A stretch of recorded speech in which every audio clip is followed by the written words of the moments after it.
you got to say about that? I didn't bust it, honest. He's telling the truth, Mr. Drysdale. It was hanging in pieces like that when we moved in. Yes, sir. No, it's supposed to be like that. It was made that way. It's been like that for 200 years. 200 years? Hey, this house is older than it looks. Pedro?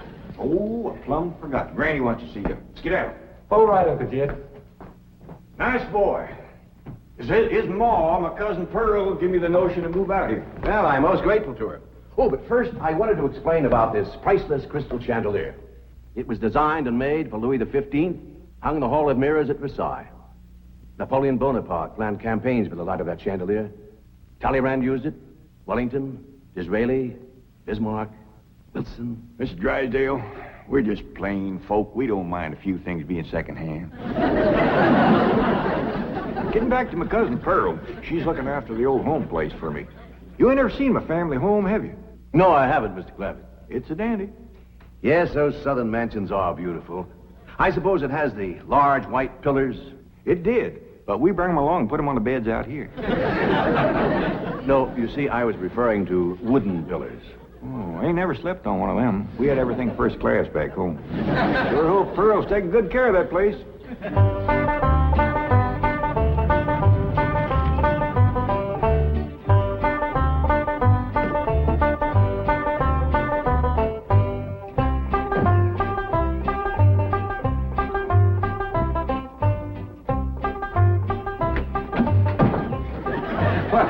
Hello there. Oh, why, you're Mr. Brewster from the oil company that paid Cousin Jed all that money for his swamp. 25 million to be exact. You ain't here to back out, are you? No, indeed. Your cousin's money is safe in the bank in California. I just thought you'd like to know that I heard from the bank, and your family arrived in Beverly Hills safe and sound. Oh, that is good news. My son Jethro drove him out, you know. Yes, I know he did. Oh, I have something here from the bank. I think you'll enjoy it. For me? They told me at your house I'd find you here. Yeah, well, I promised Cousin Jed I'd keep an eye on the old home place for him. It's a long trip from my house, but I'm glad to do it for Jed. That's nice of you. Yeah, well, you know, can I help you look for that money? What is money? It's pictures of the estate that Mr. Drysdale, the president of the bank, purchased for him in Beverly Hills. Oh. Now, this is now the Jed Clampett estate. Land to mercy, look at that. Why, it's bigger than the state capitol. It's quite a change from this place, all right. What in the world is that? Oh, that's the swimming pool. Swimming pool? Yes, quite ornate. Oh, my son Jethro's gonna like that.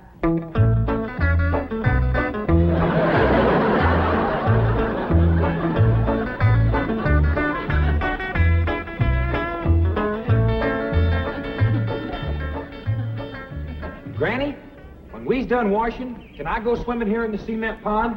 Of course not. I don't allow nobody to splash around in my wash water. Ain't there no place else you can wash? This cement pond's the only water we got. Place ain't got a well, it ain't got a creek. Ain't even got a rain barrel to catch what comes out of the sky. Oh, and that banker fella seen me unloading your wash tub and scrubbing board. He said, why, you can throw that away. We don't use them things here in Beverly Hills. Now, you listen here to me, boy.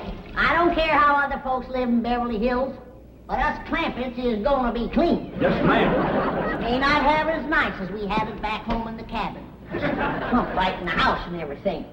But we ain't gonna lower our standards. No, ma'am. Here, wrench these things out for me. We gotta get this tub back to the kitchen for Ellie's bath. Yep. Being clean is a strict rule with your Uncle Jed. Let me look you over. Many the time we've been down to our last piece of fat. I'd say, shall I cook it to eat it, or shall I render it down for soap? He'd say, no, render it down for soap, Granny. The Lord will feed us poor folks, but we gotta do our own washing. But Uncle Jed ain't poor now, Granny. He got $25 million.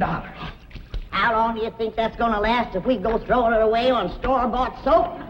Waste not, want not. Well, here's a view of the entrance hall. My stars and garters. Why, it's a palace. Whoever would have thought that my cousin Jed would be living in an estate like this? Well, the credit is yours. You're the one who talked him into moving. Oh, well, I put the notion in his head. But it was really kind of Ellie Mae when. Yes, his daughter will have a wonderful life as a Beverly Hills debutante. Can't you just see that beautiful girl descending this magnificent stairway? I sure can.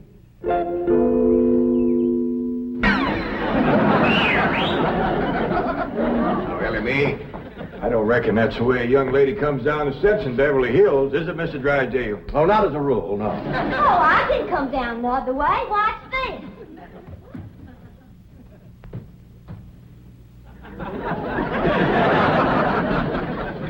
How's that? Well, that's not exactly what I had in mind. Well, show me. No, my secretary will show you. Oh, she's in town doing some shopping for you. Oh, what's she getting me? Now, that's going to be a surprise, Ellie, but it's some things you've been a-needing, and they're going to be pretty, and you're going to like them. Things I've been a-needing? A set of muskrat traps. A three-blade frog sticker? Nope. A ready-made slingshot. Now, Ellie, you way off the track. Now, you wait till Miss Hathaway gets here, and you'll see. Yes. Well, I'll be pushing along to the bank.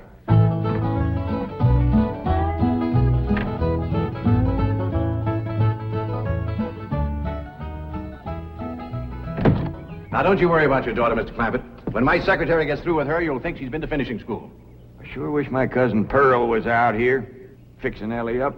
She's a whiz at fancy sewing. Oh, is she a dressmaker? That woman can make anything. Why, she can pick up a handful of straw, and before you know it, she's made a hat. That's remarkable. So she's a milliner. Oh, she's a Clampett. Married a Bodine. I don't recall knowing the milliners. Milliners are women who make hats. That's Pearl, all right, but she's a Clampett. You talk about making hats. Pearl made herself a hat one time that was shaped just like a bird's nest. And in there on the nest was this blue jay a-setting on her eggs. Well, sir, they come from everywhere to see that hat, to study it, to see how Pearl made it so as they could copy it. Boy, there was dozens of them from all around. Hat designers? No, blue jay. Never did catch on too good with people. For a while there, Pearl couldn't hardly go out of the house without a bunch of blue jays taken out after her. Sure wish she was out here. She'd have Ellie slick as a picture in a catalog. Yep. I ought to be out there in Beverly Hills helping Cousin Jed. Well, he certainly has plenty of room for you. This mansion of his has 32 rooms and 14 baths. 14 bathrooms? Yes. A sunken marble bathtub. I can just see Ellie Mae having herself a bubble bath in there.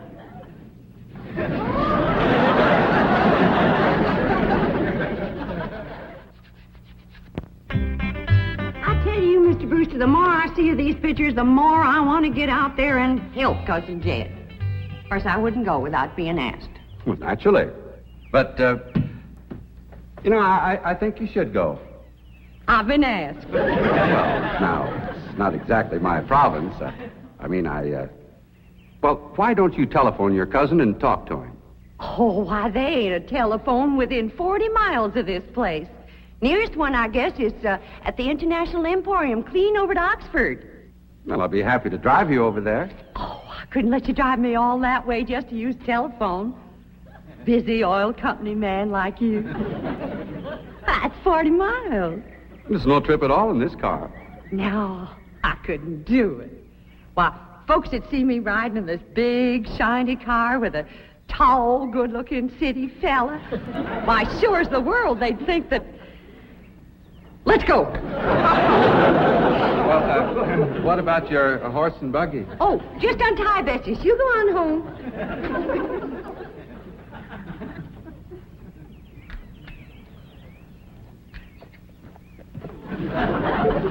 Well, Bessie's headed for home, all right. Mrs. Bodine, how long has your buggy been hitched there? About an hour, why? Why, Blue Jay built her nest on the seat and she was sitting on her eggs. Oh, shoot. I wanted to wear that.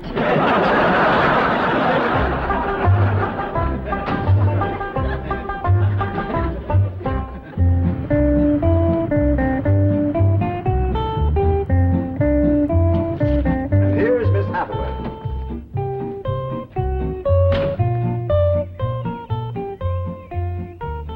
Mon capitaine, je suis traiteur. Fine. Ready for Ellie Mae?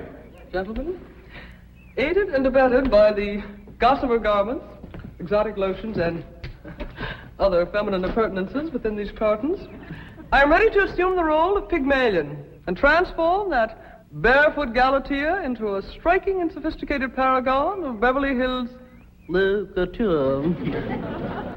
That's yes the hard way. Well, duty calls. I leave you in capable hands. Goodbye, Mr. Clavitt. Thank you, sir. Chief, Well, that sure is neighborly of you, Miss Hathaway. Reckon you can handle Ellie Mae? Uncle Jed, Granny says... Oh, howdy, Miss Hathaway. no, bonjour, Jethro. Here are them things in for Miss Hathaway, Jethro. I think she kind of likes you, boy. She does? Well, I can't take 'em into the house. That's what I come out here to tell you. Granny says that all the men folks got to stay out of the house while Ella Mae's taking her bath. Oh. But isn't Ellie Mae bathing in the privacy of her own bedroom suite? Hear what she called you? Sweet. What's the matter with him? Why doesn't he answer? Hey, he's just a little shy, I reckon. Ask him again. Is Ellie Mae in her bedroom suite? No, she ain't, darling. Never mind, I'll find her myself. Uncle Jed, I got me a girl. You sure have, boy, and a city girl, too.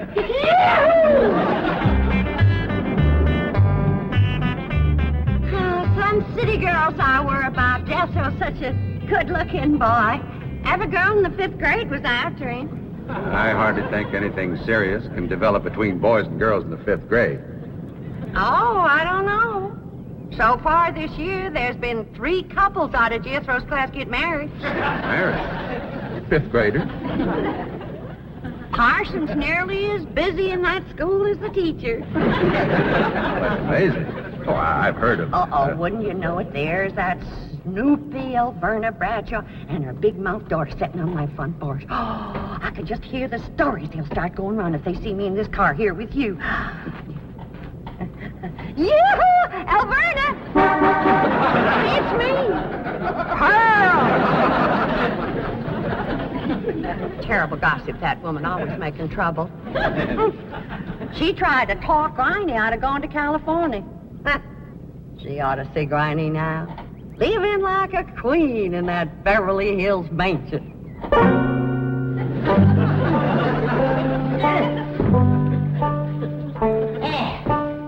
I should have listened to Elverna Bradshaw and stayed home. We had a pump right in the house. Didn't have to tote water a quarter of a mile. Oh, you ready to get rinsed off, Ellie? Well, not yet, Granny. Should have washed my hair. No, you better wait till I can catch some rainwater. That pond water smells like it's got medicine in it. I wondered why there's no fish in that pond. Yeah, I reckon that water killed them fish. But don't you worry. My lye soap will kill anything that killed them fish. Have you seen... What in the world's going on here? Well, there's a bath going on. That's what's going on. Howdy. But I don't understand. Well, then somebody ought to explain it to you, sissy woman. You see, first you heat some water. Then you put it in a great big tub like this. You put some soap in it, and then you get in it and you start to wash, and that's what you call a bath. Granny, you don't have to do this sort of thing in Beverly Hills. Don't you listen to her, Ellie. Ain't you ever heard that saying that cleanness is next to godliness? But of course, John Wesley said that. And I bet he didn't live in Beverly Hills. Here, Ellie, dry yourself off with this nice big bath towel. Ah, my girl. I'll rinse off that old lye soap. Lye soap. Did you say lye soap? That's right. I make it myself. But that will ruin this beautiful girl's delicate skin. I've been washing with it for 72 years. Look at my skin. It's like leather. Yeah. Nice, ain't it? Granny, I hope you will forgive my momentary bewilderment at this primitive form of ablution, but please let me explain. Well, first explain what you just said. Well, Ellie Mae has a beautiful big bathtub upstairs. Upstairs. It was hard enough carrying the water in here. I ain't going to tote no water upstairs. You don't have to. There's a big, beautiful... Haven't you been upstairs? No. Jed said that probably belonged to somebody else. Ain't that right, Ellie? Yeah. Paul said he heard tell that folks sometimes live one family right on top of another. But that's only in apartment houses. This entire house belongs to you. And each one has his own individual bedroom suite. Come along and let me show you. And also the lovely things I brought from town. Yeah, you go ahead. I'll be up directly. What all did you bring from town? Everything, Ellie. Everything from chapeau to pumps. Pumps! Praise the Lord. Now I won't have to tote water. Get through? Yeah, Uncle Jed? Now, you're going to be keeping company with a girl. Is there any questions you like to ask me? What kind of question? No, about girls. How much you know about girls? They softer than boys. Yeah, I reckon. Generally speaking. And they shorter and rounder. Yeah? And the hair's longer and it smells sweet when you snuggles up to 'em. Oh, so you've been doing some snuggling, have you? I done more than that. Yeah, I reckon you better tell me about it. Who was she? Prettiest girl in the hills. Big Mouth Bradshaw. Old Verna's girl. I hear tell she's kind of fast. Is she ever? Uncle Jed, I was walking past the cabin, and Big Mouth, she calls out the window to me. She says, "Howdy, Jethro." She says, "My ma's just made a big batch of cookies. Come on in and have some." And I says, "Sure your ma won't mind?" And she says, "Ma's gone, and so's Pa. I'm here all alone." Well, Uncle Jed, I was in that house before you could wink an eye. Can't say as I blame you. No sooner was I inside, the Big Mouth, she puts a music record on the phonograph machine and commences to sashaying around, a twisting and a turning. Dancing. Yeah, I reckon so. Anyway, she says, "Put your arms around me, Jethro, and I'll teach you the two-step." What'd you say? I says, "Listen, Big Mouth," I says, "here we are all alone. Your ma and your pa gone, and you think that I'm going to waste my time dancing?" I says, "Not me, sister. Bring on them cookies."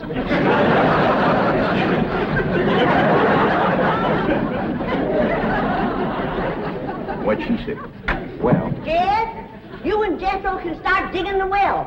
That city woman brought us some pumps. That's fine, Granny. We'll get right to it. What'd that Bradshaw girl say when you said bring on them cookies?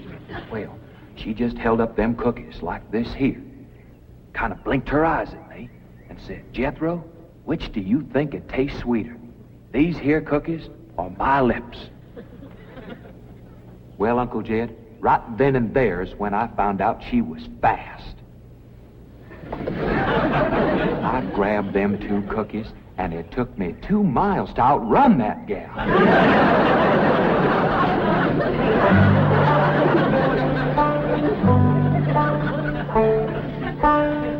Jethro,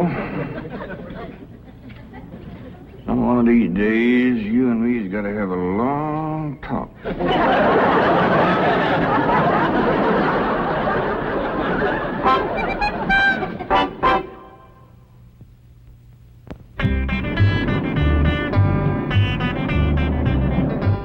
Oh, yes. He's a lady killer, that bar of mine.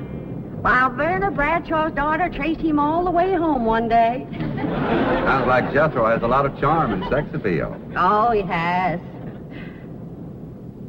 It's funny how a daughter can take after her father and a boy can favor his mother. Yes. I ought to be out there looking after Jethro. You know Jed's going to need him to help garden a place this big. Well, most Beverly Hills mansions have regular gardeners. And, of course, a complete sprinkling system. Sprinkling system? Oh, yes, indeed. That entire lawn is crisscrossed with underground pipes. Land to mercy.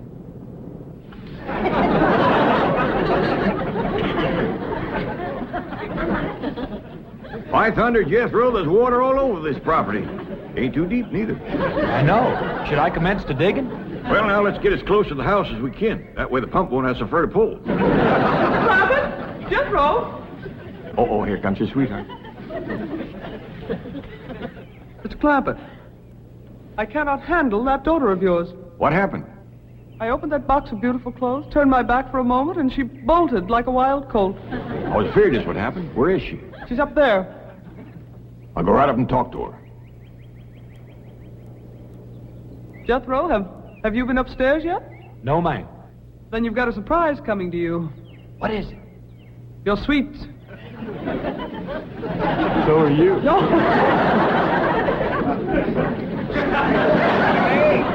Oh, howdy, Pop.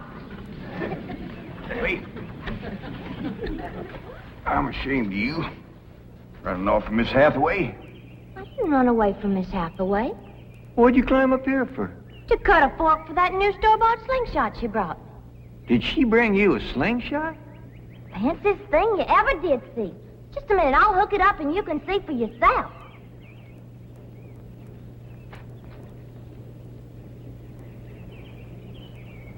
Look at that. Doggone. A store-bought, lace-trimmed, double-barrel slingshot. Ain't it a doozy? I don't know how good I can aim it, but it'll sure throw a heap of rocks. Yeah. They really need me out there.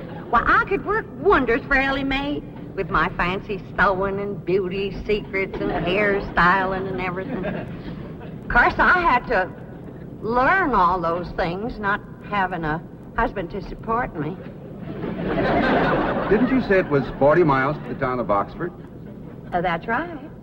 Well, we've already driven 110 miles. Land to mercy, I forgot to tell you the turn off. Well, long as we come this far, maybe we ought to go right on to California.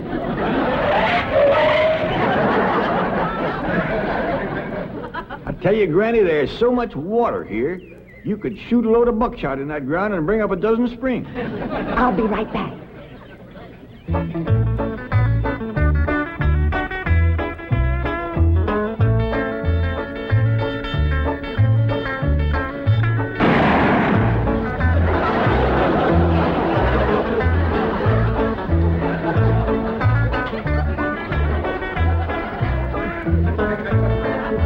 I ain't never missed yet.